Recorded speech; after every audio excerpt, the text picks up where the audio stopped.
Hello and welcome to a lecture and discussion on cultural diversity and African Americans. What I'd like to do today with this overview is to provide you with some characteristics that are specific to African Americans, to also look at what are some of the cultural and worldview preferences of African Americans, also examine issues around cultural mistrust, talk about what are some of the counseling implications, and then end with some concluding statements. As part of this lecture on dealing with counseling issues related to race and ethnicity, it's important, first of all, to recognize that race, ethnicity issues, especially among people with disabilities, have certain types of impacts and implications in how these individuals respond to services as well as to the service provider.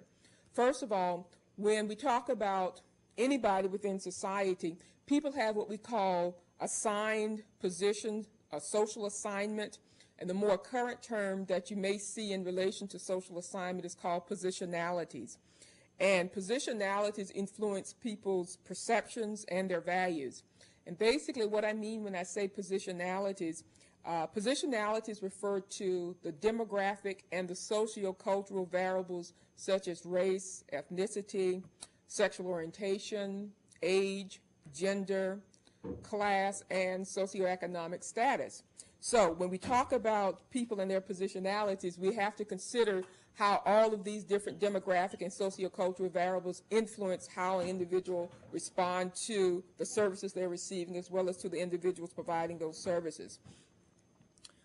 So when I talk about African Americans within rehab counseling and in general, these are just some general normative statements. We also have to bear in mind that there are individual differences and variations, that not everyone fit into a nice, neat little pocket. And when we talk about African Americans, we're talking about a very heterogeneous, not a homogeneous group of individuals. So that's also important to keep in mind. And we also have some discussion around what term is the most appropriate term to use. There's still some lack of clarity. Should we use the term black? Should we use the term African American? And today I'm using the term African Americans. And I do want to make a distinction between the two terms black and African American. Individuals who use the term black, or at least identify with the term black, tend to be individuals who are of African descent, who are Caribbean, and they do not consider themselves African American. So it's important to make that kind of distinction when we talk about the labeling, the classification. One other important thing to remember too is the age of the individual may come into play in terms of what term they're going to use. Younger generations tend to overwhelmingly use the term African American. Your older generation may still use the term black. You get into the older generation, people around 70 and 80 years old, they may still even use the term colored. So it just kind of depends on the age group you're dealing with and which terminology is going to be applied. And if you have some vagueness or lack of clarity about which term to use, the best thing to do is to ask them. And so that's the easiest way to do it. It's similar to the terminology when we think about, do we use the term Hispanic or do we use the term Latino? Again, it depends on the group you're dealing with. And keep in mind, too, that when we use the term Hispanic, it's mainly a statistical terminology that has now taken on a life of its own in identifying people as a cultural group called Hispanic. So again, it's important to be aware of which term the population you're working with, which term they're actually using. So that's something to keep in mind when we do this, okay? So the first thing I want to do is to talk about some of the characteristics of African Americans. Who are African Americans? What is it that make a person an African American? Well, the first general demographic characteristic is that African Americans represent the second largest racial minority group in the United States, accounting for approximately 12% of the population. Probably up until about the last 5 years, African Americans were the largest ethnic and racial minority, but they have now been displaced by Hispanic, quote, Latino populations as the largest group. So now African Americans represent the second largest racial minority group in the U.S. Another characteristic of African American involves language. You've probably heard of something called Black English, Ebonics, African American language. African Americans speak all of these in addition to standard American English. And it's important also to know the role that language or linguistics plays in communication. And the reason this is so important is because linguistic incompatibility can interfere with the communication process as a part of counseling. So if you and the client or you and the consumer are not on the same page in terms of what you mean by certain words, you're going to have a mismatch or a lack of communication. Also, something that's important, let me give you an example of what I mean by that. When we talk about standard American English, someone may say, "Where are you?" That's standard American English. But when we look at it in terms of Black English or Ebonics, someone may say, "Where are you?" Okay. It means the same thing. Another example is when we look at gender. Many African Americans, particularly older African Americans, tend not to make a gender differentiation with their terminology. They may use the term he, she, and it to refer to the same thing. And that's something else. You can have a conversation with an individual and you're somewhat confused because you're not sure if they're talking about a male or a female because they're saying he when they're even talking about a female. Older African Americans tend to do that and not make that distinction between. So again, if you're not sure, the main point is to just ask, "I'm not sure what you mean," or "Are you talking about?" So it's important just to ask for clarity. Okay. A third characteristic of African Americans is that African Americans tend to equally utilize verbal and nonverbal communication. Okay. What I mean by this is simply that body language plays a very big role in communication. And you may end up getting some incongruence between the verbal, what is actually said, and the body language that a client or consumer will give to you. And it's important to be aware of this incongruence between the verbal and the nonverbal, and to even investigate what's going on when you pick up on this non-congruence between the verbal and the nonverbal. For example, an individual may say to you, "Yes, I understand what you're saying. Yes, I agree with that. Yes, I'm going to follow through with that." But then when you look at them, even with the eye contact or the positioning of the body, they may be giving you a totally different message, or at least something that's inconsistent with what they're saying. So it's very important to look at both the verbal and the nonverbal clues. And when you really see some incongruence, it's okay to say, "Now, let's make sure we're on the same page. Let's talk about what it is you're going to do next." Because it's very important to realize that what a person say may not always be what the person mean or what the person will actually do. So look for inconsistencies between the verbal and the nonverbal in communication. A fourth important characteristic of African Americans is the strong kinship ties. And what I mean by kinship ties is that this goes beyond the nuclear or the immediate family. So other individuals, grandparents, aunts, uncles, cousins, and even non-blood relations are considered a part of, quote, the family. And so those kinship ties are considered very important. And those individuals, be they distant relatives or non-blood relatives, may have just as much influence on the individual's behavior and decision making. So it's not just the one person you're dealing with when you're communicating. They're also talking to this kinship network, which may be influencing what they say and what they do, what they're willing to do. So you're not just dealing with an N of one when we talk about the counseling relationship. And that's very important because while the individual may want to do certain things, if it's not going to benefit or be accepted by the collective, then the individual, again, may not be what appears to be all that cooperative. So it's important to recognize the role that kinship ties will play when you're working with African American consumers. A fifth characteristic of African American consumers is that they practice what we call indigenous African American culture. Sometimes this can be referred to as superstition. People do certain things not so much because it's factual or even because it's proven, but they do this is because for generations, this is the way it's been done. It's a tradition. I give you one example, and I'm using it within the context of African Americans because it has its roots there, even though other people practice this superstition. Every year when New Year's Eve roll around, there is a special meal that people prepare for this new year or this coming year. So the superstition around this is that we have black-eyed peas on New Year's Eve because black-eyed peas will bring good luck in the new year. Or people will have collard greens on New Year's Eve because collard greens represent financial prosperity. So it's a practice to do that. And you will find other cultures with similar practices, and people who are non-African American also participate in this practice. But this is just an example of a superstition and how superstition can influence how the person is going to respond or what the person is willing to do. So superstition, or quote indigenous practices, is something that's a characteristic that we find among African American populations. A sixth characteristic of African Americans is respect for elders. And it's very important to realize that elders have what we call prominent social status within the African American community. And this prominent social status comes about simply as a manifestation of age. It's not based on what kind of job they've had. It's not based on their income or how much money they have.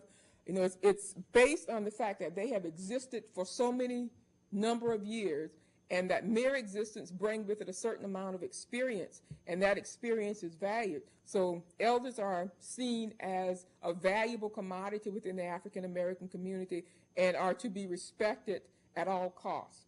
Now, we may also question, you know, we have some generational differences going on, and I'm sure when you see interactions between individuals, you see reports in the media, and you say, well, I'm seeing something a little different in terms of how the younger generation responds to the older generation or to their elders. So you're going to get some of that variation across generations, but as a general rule, you're going to find that elders are to be respected within the community.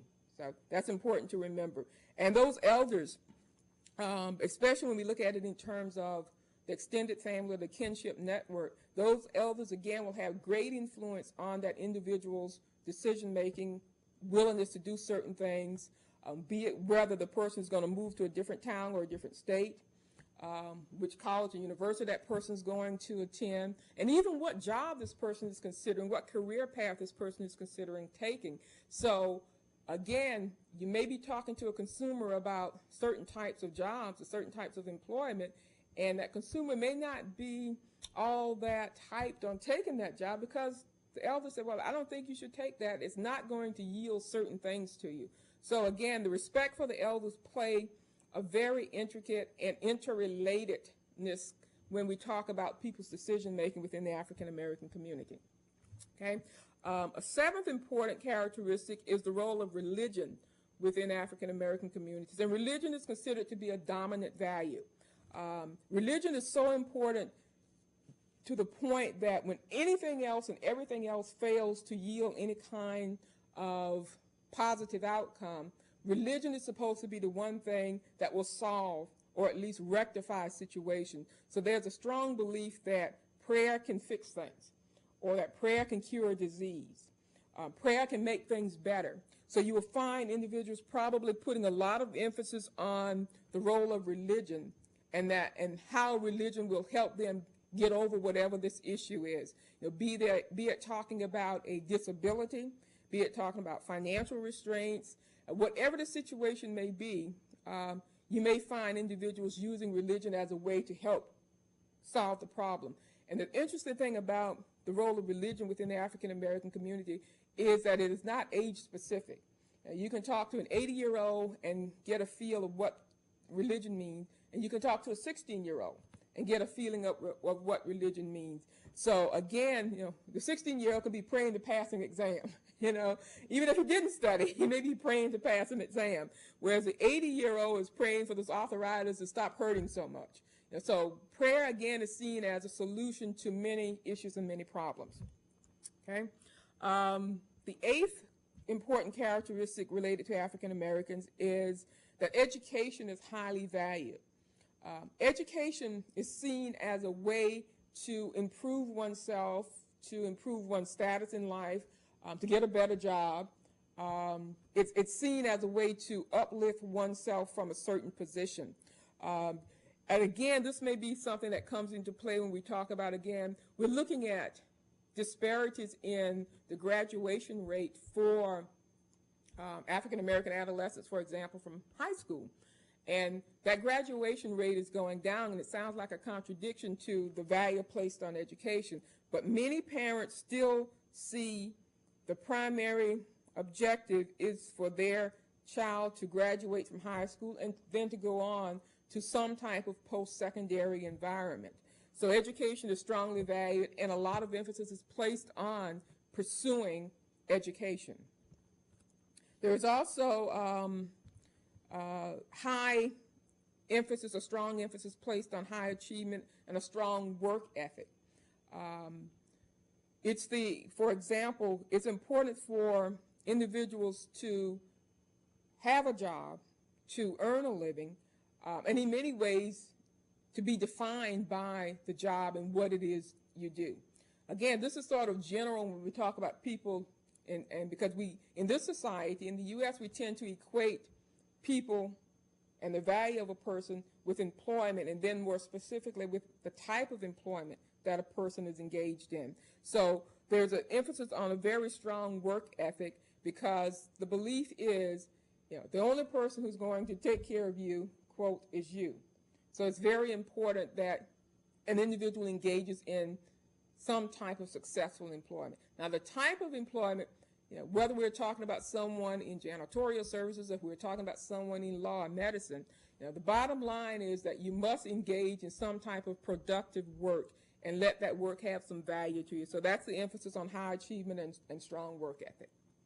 The 10th characteristic of African Americans is that African Americans are overrepresented in the lower socioeconomic status.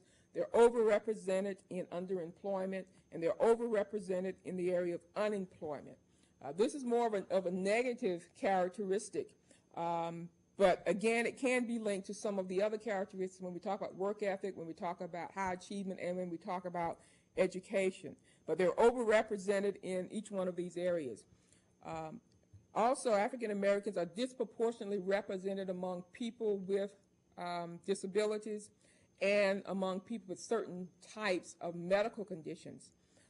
And specific types of medical conditions where you would find African Americans overrepresented would be hypertension, diabetes, obesity, and cardiovascular disease. One thing that we also have come to know within the area of the medical field in relation to African Americans, and I'm not sure of the exact date, but it's been within the past 3-4 years. The American Medical Association, in their journal JABA, published a longitudinal study looking at the disparities in health care in relation to African Americans, and how African Americans, regardless of their insurance status, whether they were insured or uninsured, were referred less frequently to the next level of treatment to see a specialist or for follow-up services. And so there are some disparities in the healthcare system, and that may also account for the overrepresentation or the disproportionate representation of African Americans in certain disability groups as well. The last characteristic I have to present on African Americans is that African Americans have a 10 to 12 year shorter life expectancy than their white counterparts. Again, this is related to some of the medical conditions that African Americans present with. It's also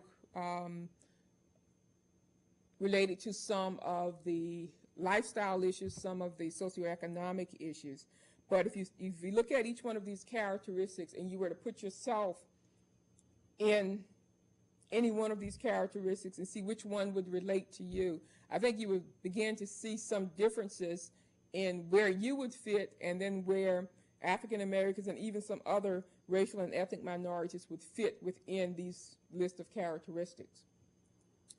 And that's just to give you somewhat of a snapshot of some of the characteristics related to African Americans. This is not an exhaustive list. It's not an all-inclusive list, but it's to kind of present a snapshot of what an African American deals with, what are some of the characteristics, and what are some of the issues that influence behavior. And each one of these characteristics will have some impact or some influence on the African American consumer that you're going to work with in relation to disabilities. And the next thing I want to introduce is what are some of the specific cultural or worldview preferences of African Americans. That is, how do African Americans relate in terms of relationships?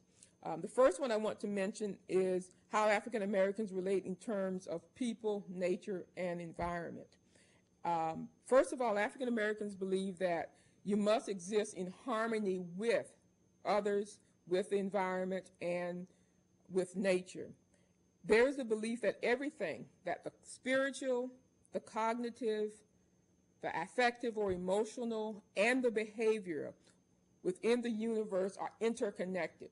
They're not in neat little cubby holes or separated. These things are connected to each other, and because of that connection, this is what gives the person equilibrium. And when one of these is out of balance, it upsets the whole equilibrium. And so it's not that I'm feeling bad today because I am spiritually depressed. That's going to affect how I behave. That's going to affect the way I think. So it's saying that if something is wrong in one of these areas, then every other area is going to be impacted by that. And that's important to recognize when we're talking about working with consumers, because African American consumers tend not to separate the spiritual, the behavior, the affective, and the cognitive.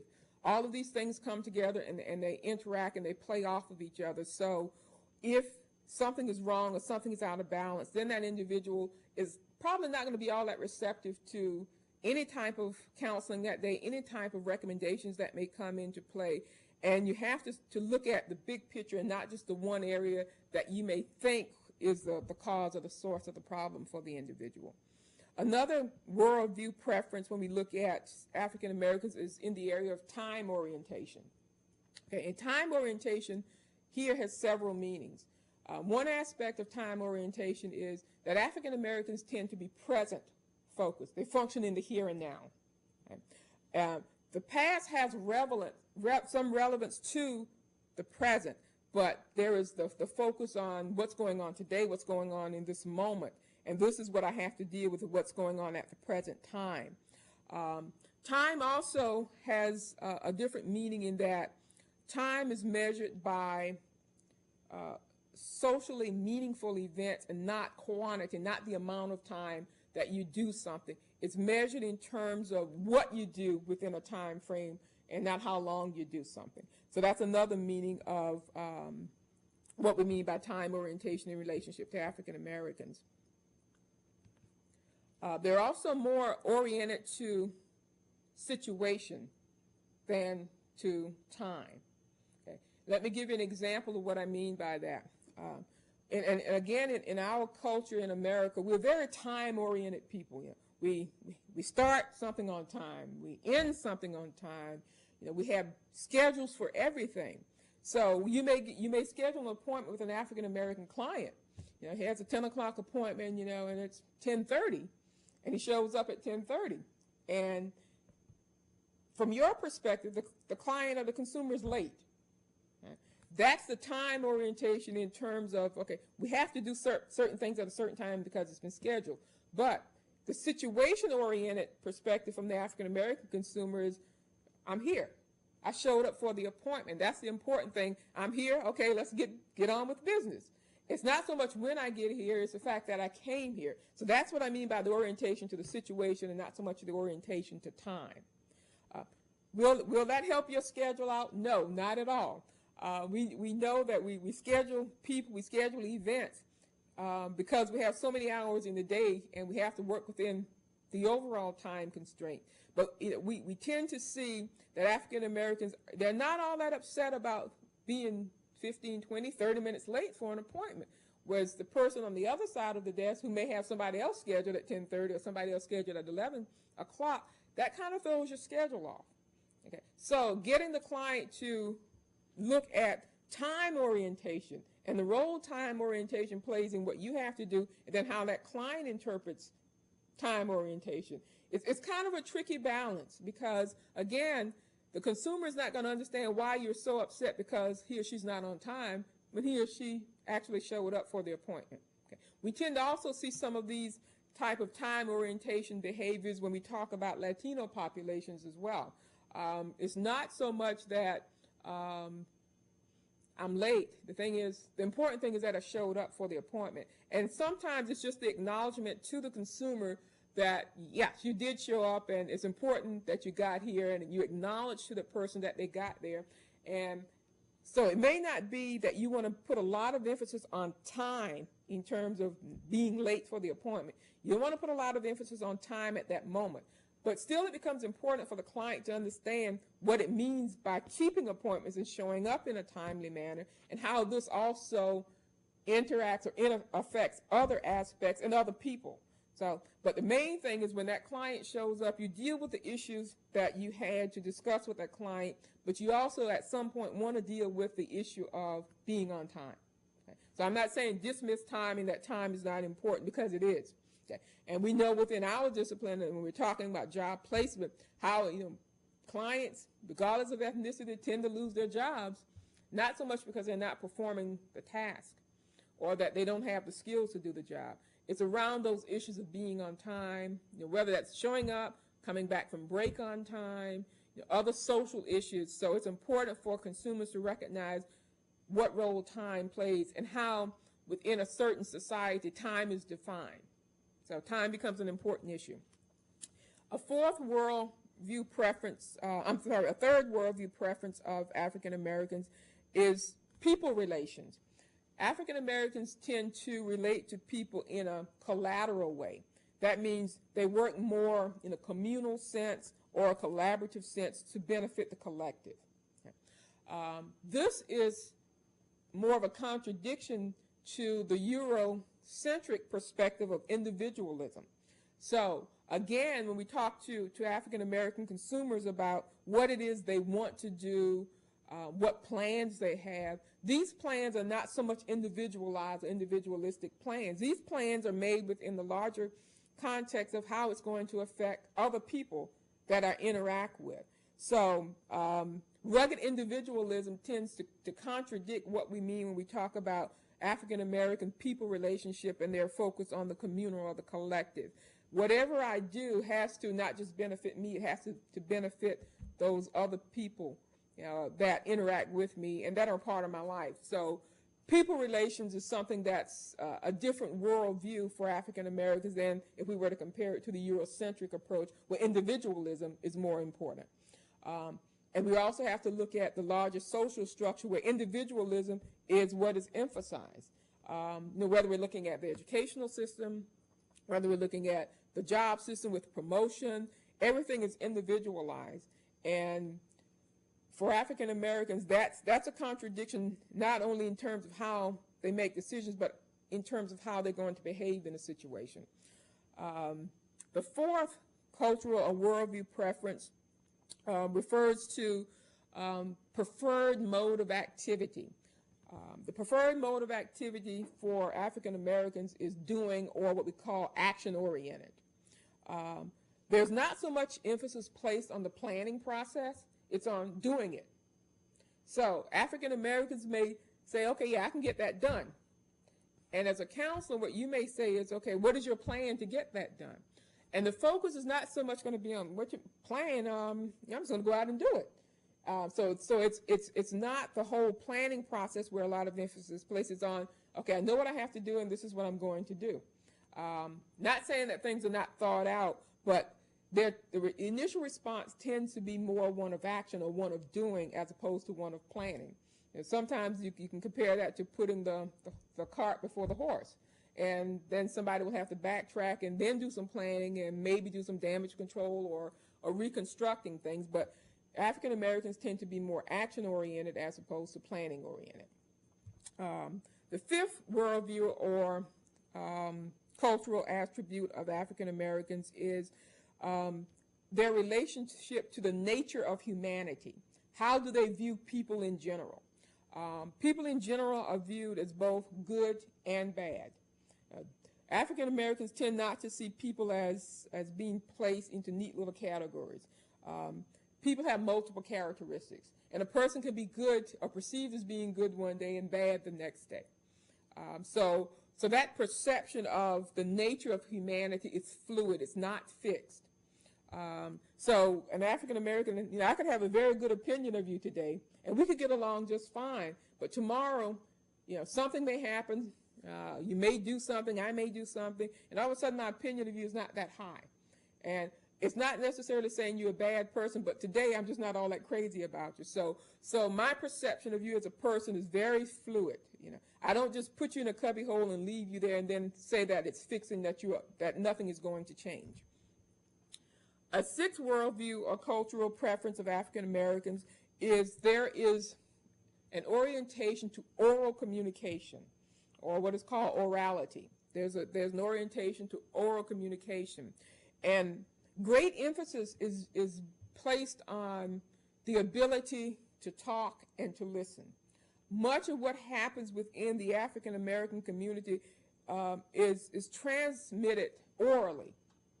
Even when you think about history, African American history, there's not what we call recorded or written history, because a lot of the history was oral history.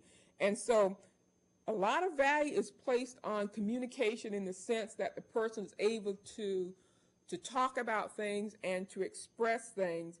And it's not just the talking about it, but it's how it's delivered. So orality is not just speaking, but it's how you talk to people. There's a certain rhythm to communication. There's a certain symbolism that occurs within the communication process. So style and delivery becomes very important in terms of communication. It's not just the substance of what is being said, it's how it's being said. So again, when we talk about the communication within the counseling relationship, you can have someone be very sincere when they say something to you, but it's delivered with such monotone, with such flatness, that the consumer may question the sincerity of it, not because of what was said, but because of how it was said. So it's not just the content or the substance, it's also the style or the delivery in which the communication takes place.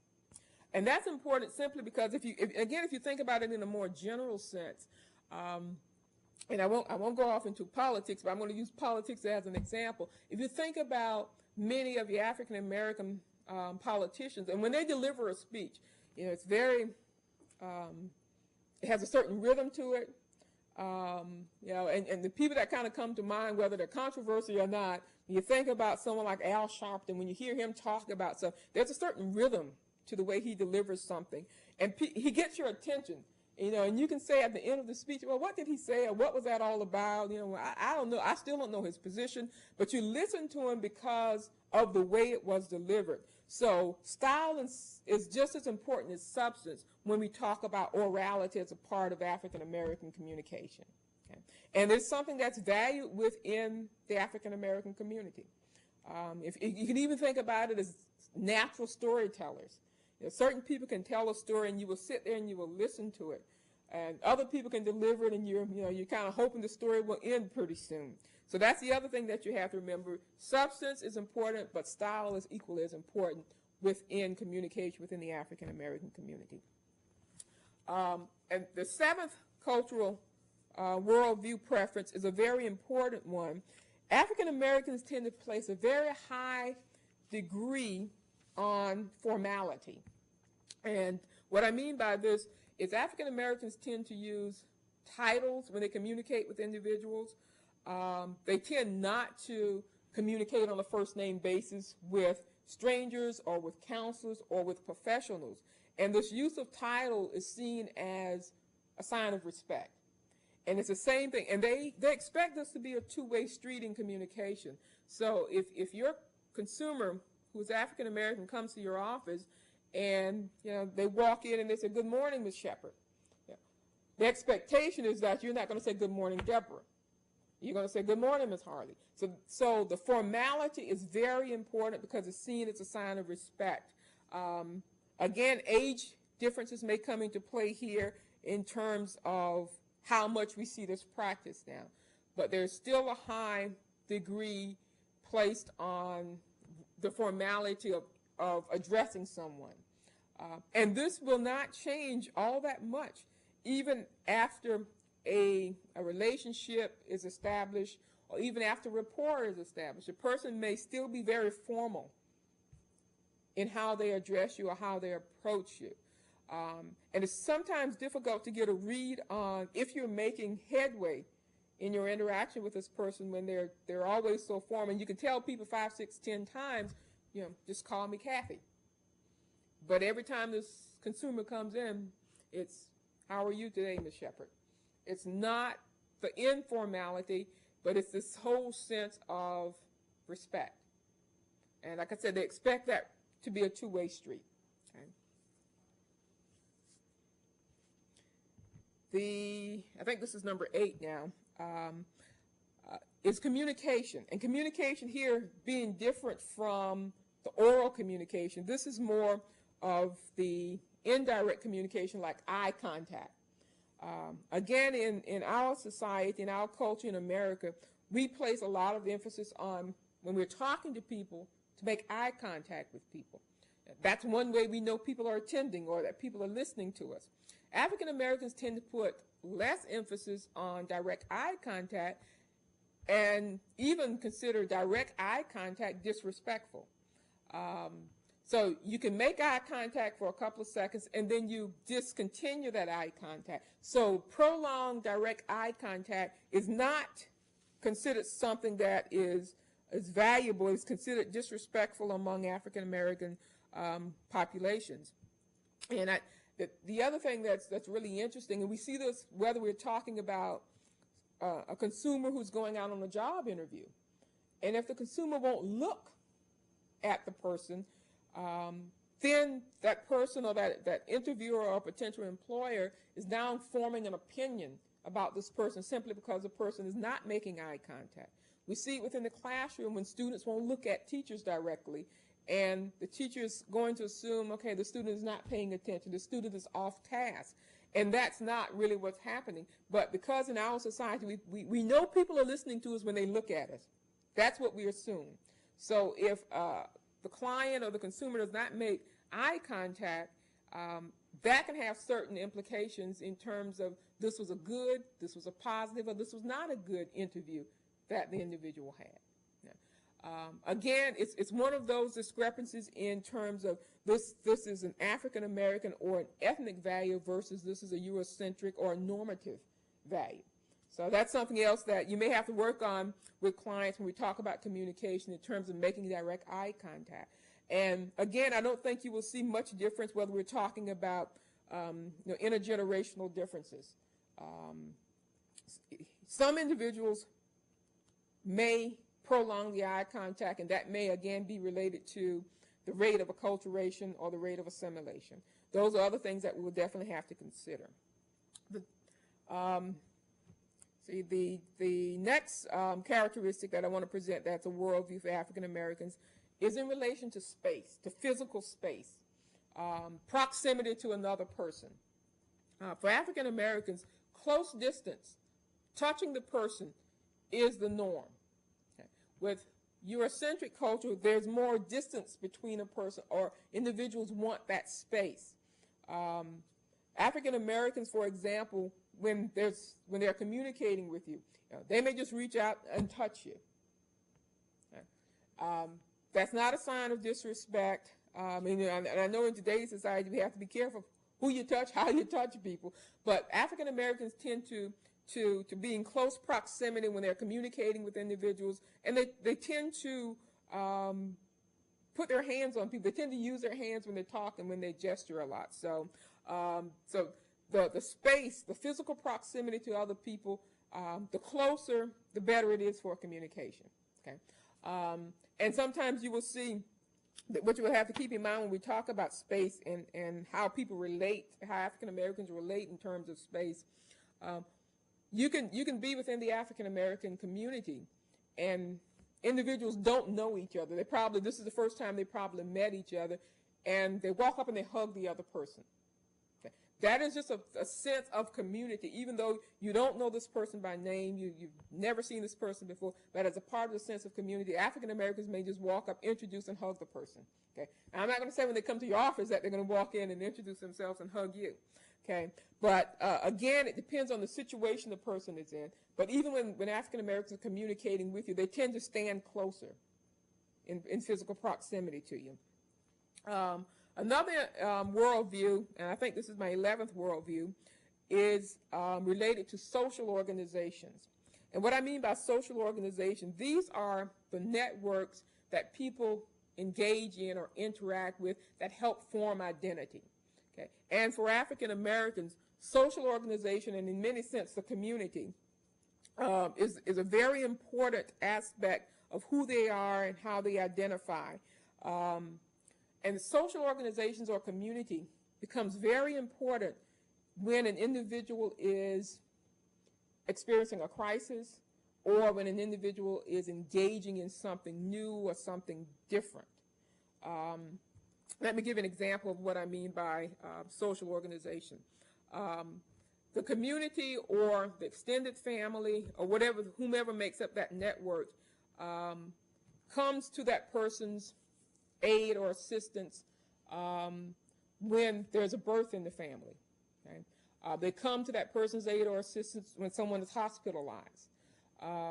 So you may have, when this consumer comes to your office, because they've never gone to vocational rehab for services before, they're not quite sure what this involves, this is going to be a new experience. So they kind of bring that network, that support network with them, you know. And so, you know, you go out and you meet the consumer, and it's not one person you're going to be introduced to. You may be 5 or 6 people there that you're going to be introduced to. And all 5 or 6 people may want to come in the office when you're doing your intake or you're doing your interview with your consumer. But that social organization is there as a support system for the individual. And it's not unusual, again, with other ethnic minority groups to see this kind of support of the numbers of people showing up. But you also have this type of social organization or network support. You know, we see it geographically as well. So it's not just in relation to ethnic minorities or racial minorities. You know, it could be simply a part of the country that individuals live in. It could be because people are from rural areas.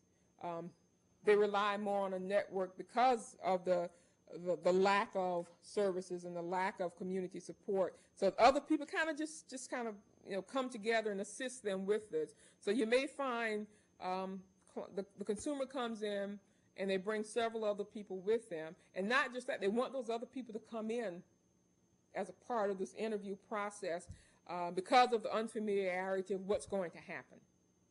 So social organizations play a very big part in the African American community.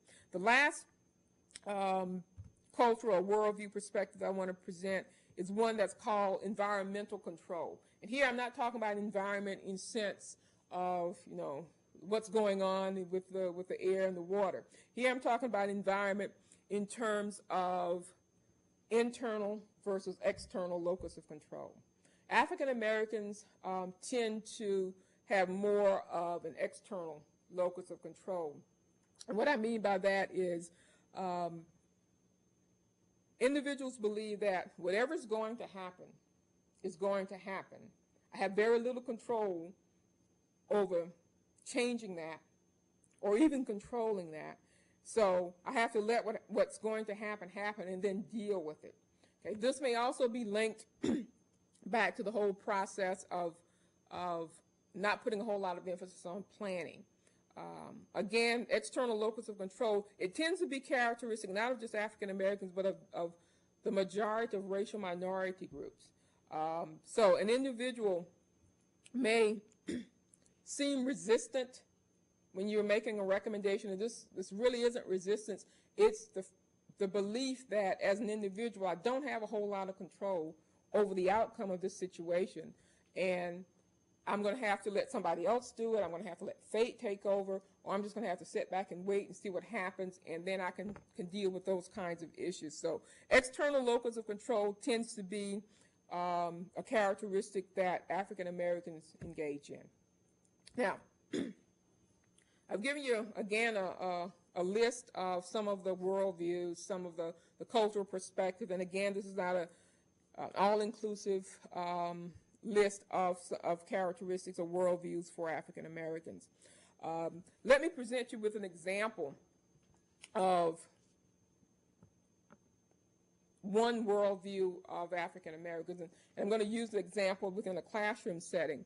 And this is an example of how African Americans tend to approach situations and apply logic maybe more so than an analytical perspective.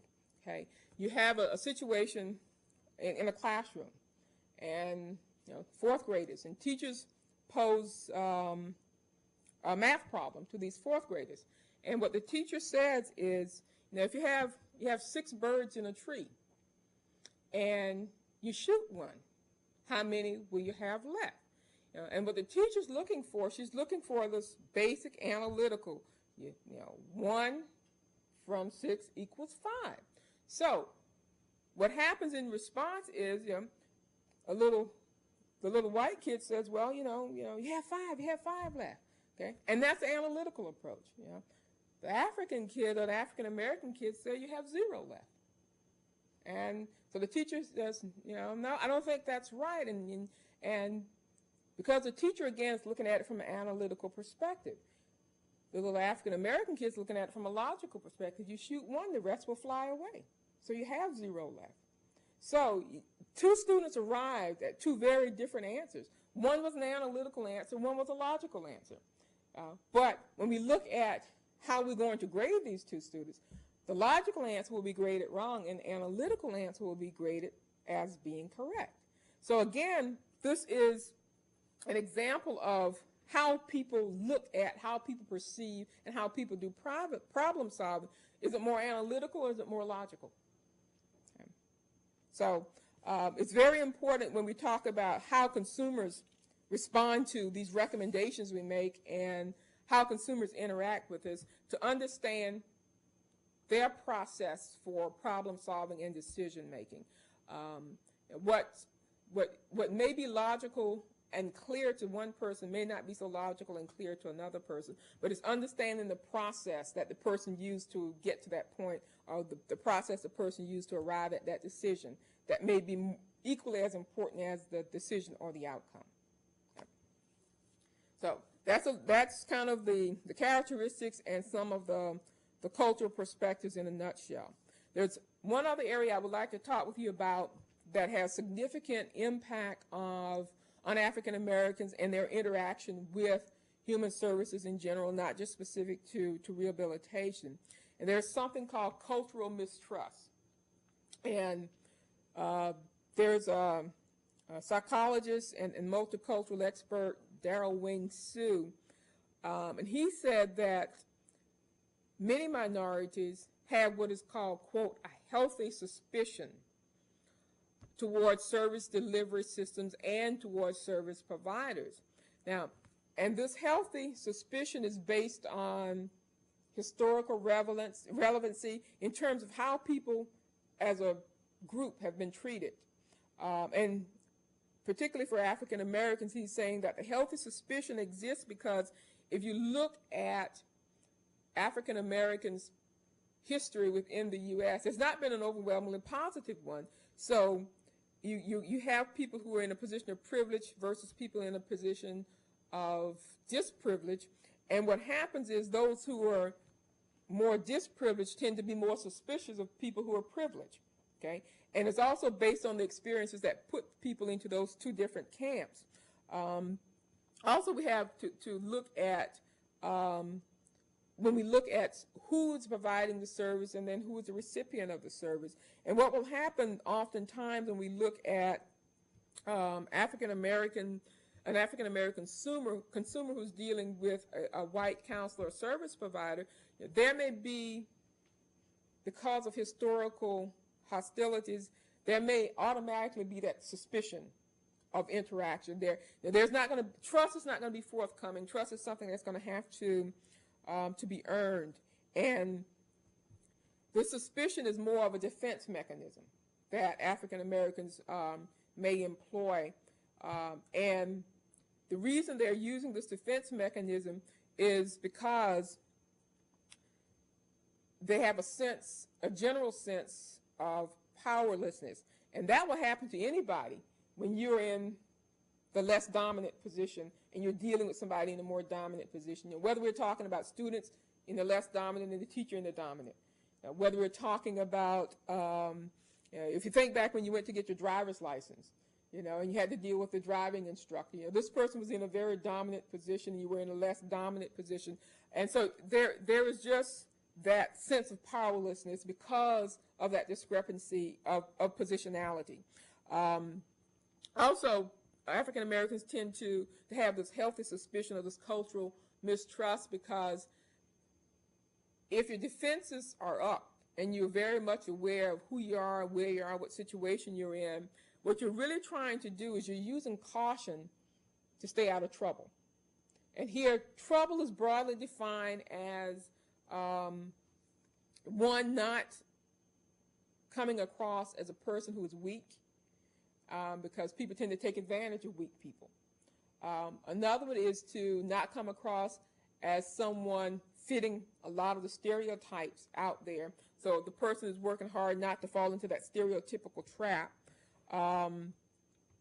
Another interpretation of avoiding trouble is that if there are going to be a sequence of events occurring, and you have more of this external locus of control over these events, then if I seem or if I appear or if I use this caution, then I'm not going to end up in a position, or I'm not going to end up doing something I don't want to do. So, so cultural mistrust is something I think counselors, particularly counselors who are Eurocentric, dealing with minority clients, this cultural mistrust is something I think you almost have to expect to exist, and it's not a reflection, and it's not an indictment of the counselor or the service provider. We know with anybody, you have to win trust, especially when people are unfamiliar with you. You have to win that trust. But the healthy suspicion of the cultural mistrust is automatically going to be there. And if counselors or service providers interpret that, well, this is how the consumer feels about me personally, or me as a service provider, it's going to create a barrier to establishing any kind of relationship or rapport with the individual. So my caution to the service provider is, yes, you will have to deal with cultural mistrust. No, you should not take it personally, or you should not take it as the consumer's interpretation of who you are. Okay. But be prepared for it, because yes, it's going to happen, and dealing with it is going to be the tricky part, because if you deal with it in a negative way, if you deal with it when you're not quite sure how to deal with it, and you're just kind of feeling and fumbling your way through and how to address this, then what happens is it may well cause the consumer to question your credibility. And when we say credibility for counselors, we're not talking about credibility in terms of your credentials. We're talking about credibility in terms of your expertness in how to deal with African American populations or consumers. We're talking about your sincerity, if you come across in a sincere manner or not, or if that consumer is interpreting what you're doing from a sincere perspective. So that is what we mean by compromising your credibility. Okay. The consumer, once a consumer, and this is something else that's important to remember, when we go into a relationship or a partnership with a consumer, as a service provider, we come in with expectations of what the consumer can or cannot do, or what we want the consumer to do. But that consumer also comes in with expectations about the counselor or the service provider. And a part of that healthy suspicion may be when the African American consumer comes in, number one, they look across the desk, and who do they see? They see a white counselor. And the first thing that this consumer may be thinking is, okay, this person knows nothing about me in a general sense. Secondly, the consumer may say, well, I don't know if this person knows how to work with black people. Okay. The third thing that the consumer may consider is, should I test this person or not? And that's something, too, that, as a service provider, you have to be prepared to be tested. And are there some consumers who will test you more than others? You better believe it. And some consumers will test you, and I think probably one of the most intimidating as well as one of the most unnerving things that could happen to a counselor, and since we're here talking about African American consumers, one thing that could happen to a white counselor when dealing with an African American consumer is for that consumer to look at the counselor and say, you're prejudiced. Yeah. You're a bigot, you don't know how to work with black people, and you just don't like black people. When that comes across, that's a challenge. Okay? And that challenge may come about because, one, they want to test you and see how you respond. Two, they want to know, okay, let me see what kind of knowledge base this person has, what kind of credibility this counselor has. It may again be part of the defense mechanism. If I say these things to you and you're still willing to work with me, if you're still willing to take me through this whole process, then I'm seeing some sincerity in there. So a challenge, even though, and it's hard not to see this as a personal attack. But when a consumer does that, what's going to be more important than what the consumer says is how that counselor is going to respond to that. When someone make an accusation toward you and that accusation is false, the natural thing to do is to let the defenses go up. Okay? I don't care what situation it is. If you're in the store and someone say you shoplift something, someone's calling you racist, it doesn't matter. Automatically you go on the defensive. And when we go on the defensive, we tend to have sort of a knee-jerk response. First of all, the natural response is to just deny it. No, I'm not. No, I didn't steal that. No, I'm not a racist. Okay? And then once you make that knee-jerk response, okay, you almost feel compelled to prove it. And that's going to be the tough part because, and the thing about testing, think about having a consumer test a counselor, whether we're talking specifically in terms of racial relationships or just in general because of the counselor-client relationship. When you're being tested, you're going to be tested more than once. So don't think in terms of, okay, I was tested today, I handled that situation, boy, that's over. It's over for today. Consumer will test you repeatedly and throughout the whole rehabilitation process. So it's something I think that as a counselor or service provider, you're going to have to be prepared for. Also, when we talk about credibility of the counselor, and then again, this. Okay, we're gonna take a pause here, and we'll come back and talk about credibility, and then we'll move forward from that point.